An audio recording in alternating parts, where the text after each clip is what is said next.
सभी को नमस्कार।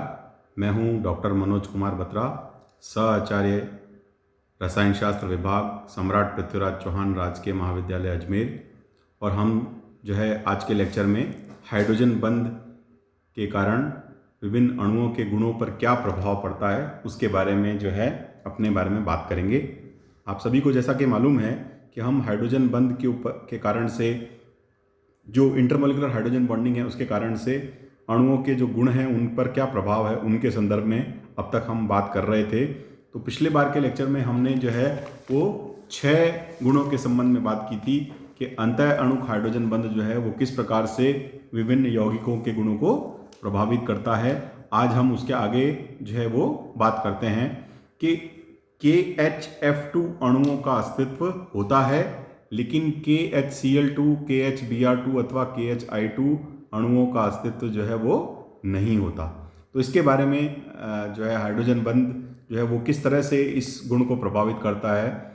हम सभी जानते हैं कि क्लोरीन, ब्रोमीन अथवा आयोडीन की तुलना में चूंकि फ्लोरीन जो है वो विद्युत ऋणात्मकता उसकी अधिक होती है, अतः यह प्रबल हाइड्रोजन बंध जो है वो बना सकता है। तो K+HF2- प्रकार के यौगिकों में जो HF2 आयन जो है वो एक एंटिटी जो है वो दो प्रकार से रह सकती है। जैसा हो सकता है कि HF का एक अणु और बाद में फ्लोराइड जो है उसके साथ में हाइड्रोजन बॉन्डेड जुड़ा हुआ हो, या F-H+ और F- प्रकार की संरचना जो है, ये दोनों तरह से ये HF2- एंटिटी दोनों प्रकार से रह सकती है। और ये जो एंटिटी है वो हाइड्रोजन बॉन्ड के कारण ही उसका अस्तित्व जो है वो होता है। इन यौगिकों को प्राप्त किया जा चुका है और यह बंध जो है वो प्रबलतम ज्ञात हाइड्रोजन बंध है जिसकी ऊर्जा का मान जो है वो 27 किलो कैलोरी प्रति मोल है।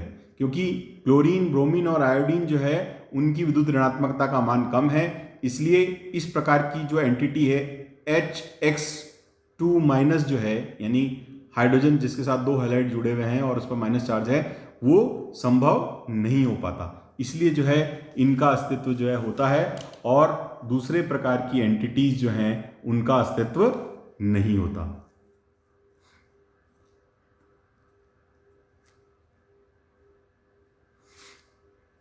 अब हम बात करते हैं अगली प्रॉपर्टी के संदर्भ में कि कॉपर सल्फेट 5H2O जो है, इसमें क्रिस्टलन जल का जो अणु है उनमें से 5 अणु हैं, लेकिन उनमें एक अणु जो है वो अलग प्रकृति का है और 4 अणु जो है वो अलग प्रकृति के होते हैं। तो उसके संदर्भ में हम यहाँ पर बात करते हैं।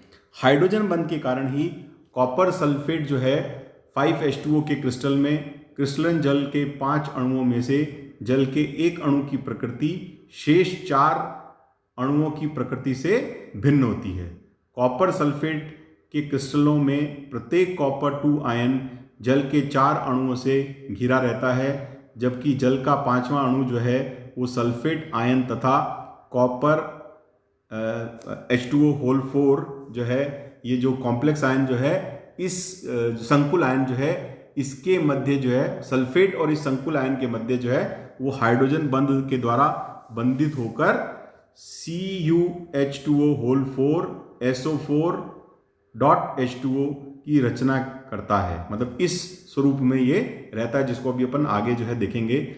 स्पेक्ट्रोस्कोपिक विश्लेषण से 5वें H2O की प्रकृति एक अलग प्रकार से परिलक्षित होती है। जो स्पेक्ट्रोस्कोपिक जब हमने इसको एनालाइज किया तो ये देखा गया कि जो 5वां H2O है उसका नेचर जो है वो 4 वाटर मॉलिक्यूल से इसमें अलग होता है। माफ कीजिएगा, ये देखिए, ये यहाँ पर उसकी स्ट्रक्चर दी हुई है, कॉपर सल्फेट 5H2O की क्रिस्टल संरचना।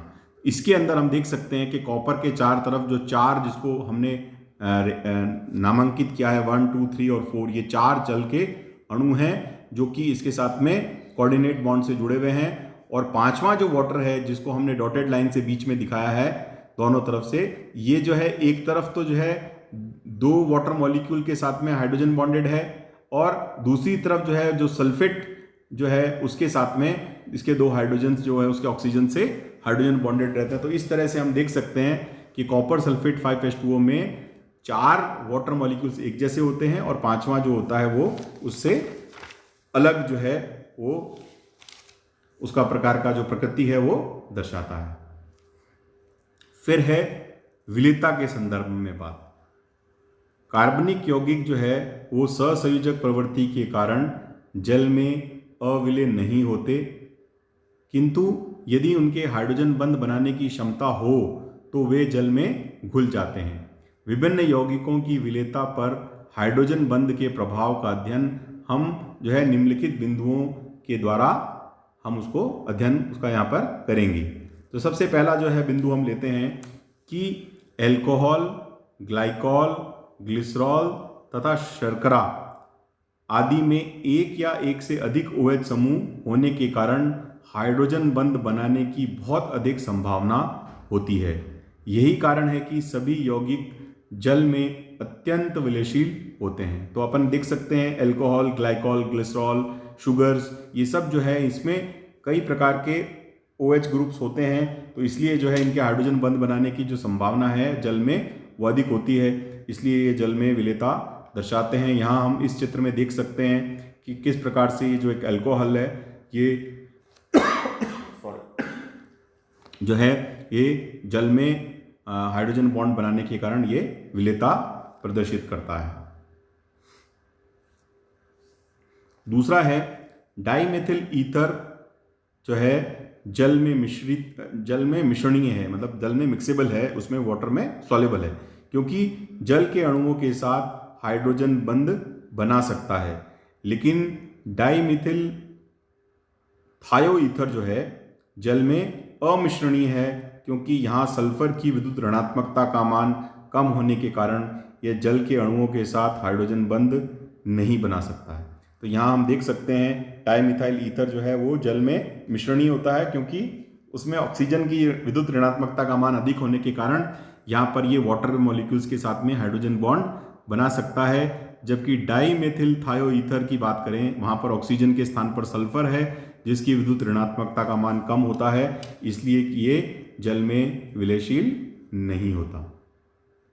फिर है एल्कोहल जो है वो जल में विलेय है, जबकि थायो एल्कोहल जल में अविलेय है। एल्कोहल में ऑक्सीजन की प्रबल विद्युत ऋणात्मकता के कारण एल्कोहल जल के साथ हाइड्रोजन बंध बना लेता है, जबकि थायो एल्कोहल सल्फर की कम विद्युत ऋणात्मकता के कारण जल के साथ इस प्रकार का हाइड्रोजन बंध नहीं बना पाता। तो ये वही कारण है जो साहब अपन ने पहले देखा, डाइमिथाइल ईथर और डाइमिथाइल थायो ईथर की वाटर सॉल्युबिलिटी जिस प्रकार से होती है उसी प्रकार से एल्कोहल की और थायो एल्कोहल की पानी में घुलनशीलता है। फिर हम अगला लेते हैं, वो है बेंजीन जल में अविलेय है, लेकिन पिरिडीन जो है वो जल में विलेय होता है। पिरिडीन के जल में विलेयता का कारण क्या है कि पिरिडीन का ऋण विद्युतीय नाइट्रोजन परमाणु जल के अणुओं के साथ हाइड्रोजन बंध बना लेता है, जबकि बेंजीन इस प्रकार का हाइड्रोजन बंध नहीं बना पाता। हमें पता है बेंजीन की संरचना में जो है जो 6 कार्बन है वो बेंजीन रिंग में होते हैं, लेकिन यहाँ पर 5 कार्बन के अलावा एक नाइट्रोजन भी पिरिडीन में उपस्थित होता है जो कि विद्युत ऋणात्मक होता है, इसलिए ये नाइट्रोजन जो है वो हाइड्रोजन बॉन्डिंग जो है वो वाटर मॉलिक्यूल्स के साथ में बनाता है, इसलिए ये पिरिडीन जो है वो जल में घुलनशील है, जिसको अपन इस चित्र में देख सकते हैं। फिर है यदि किसी अणु में प्रति 3 कार्बन परमाणु 1 ऑक्सीजन परमाणु उपलब्ध है तो वह जल में घुल जाता है, क्योंकि हाइड्रोजन बंध बनने की पर्याप्त संभावना होती है। उदाहरण स्वरूप डाइइथिल ईथर जो है जिसमें 4 कार्बन परमाणु पर एक ही ऑक्सीजन है वह जल में अविलेय है, जबकि डाइऑक्सेन C4H2O2 जिसमें 4 कार्बन पर 2 ऑक्सीजन है जल में हाइड्रोजन बंध बनाने के कारण अत्यंत विलयशील है।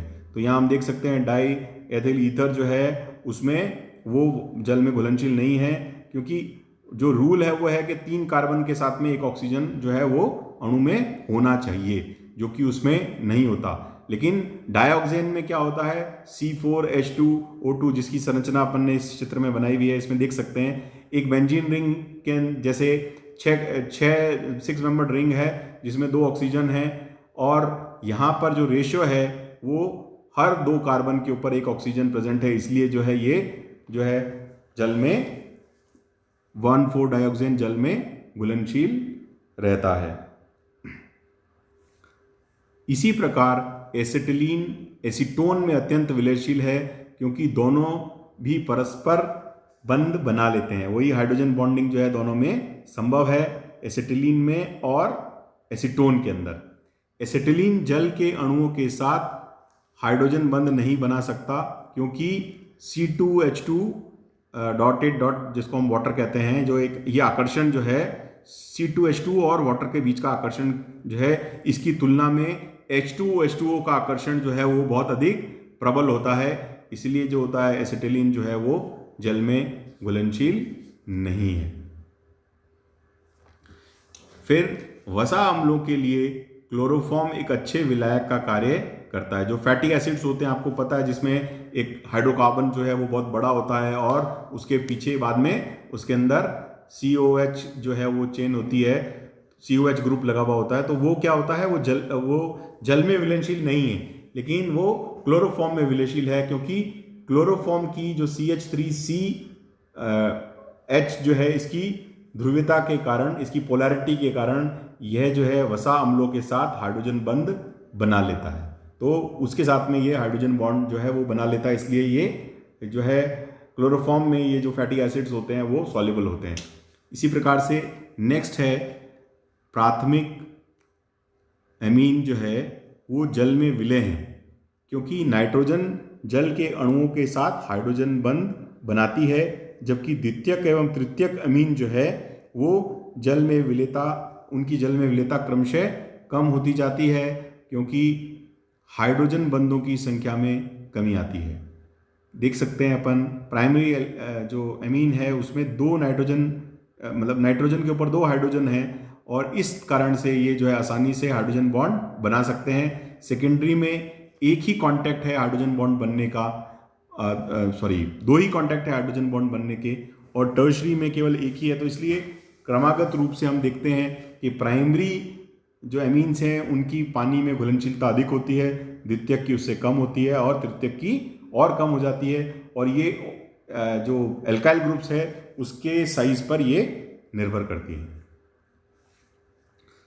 फिर है एमाइड जो है वो जल में उच्च विलेय है, क्योंकि नाइट्रोजन तथा ऑक्सीजन दोनों ही प्रबल ऋण विद्युतीय परमाणु होने के कारण हाइड्रोजन बंध बनाने की उच्च क्षमता रखते हैं। जैसे RCONH2 में इसमें ऑक्सीजन और नाइट्रोजन दोनों ही हाईली इलेक्ट्रोनेगेटिव हैं, इसलिए ये क्या करते हैं, ये पानी में एक जो वाटर मॉलिक्यूल है उसमें उसके साथ में हाइड्रोजन बंध बनाने की संभावना इसमें सबसे ज़्यादा होती है, इसलिए ये जल में घुलनशील होता है। और इसी प्रकार से यूरिया की हम बात करते हैं, NH2 का होल ट्वाइस CO जो है, यहाँ पर भी यही स्थिति है कि नाइट्रोजन और ऑक्सीजन जो है दोनों यहाँ पर उपस्थित हैं। तो यूरिया जो है जल में अत्यंत विलेय है, क्योंकि केवल कार्बन परमाणु को छोड़कर अन्य सभी 7 परमाणु नाइट्रोजन, ऑक्सीजन व हाइड्रोजन जल के साथ 7 हाइड्रोजन बंध बनाते हैं। तो इस तरह से हम देख सकते हैं कि ये जो हाइड्रोजन बॉन्डिंग है ये डिफरेंट कंपाउंड्स की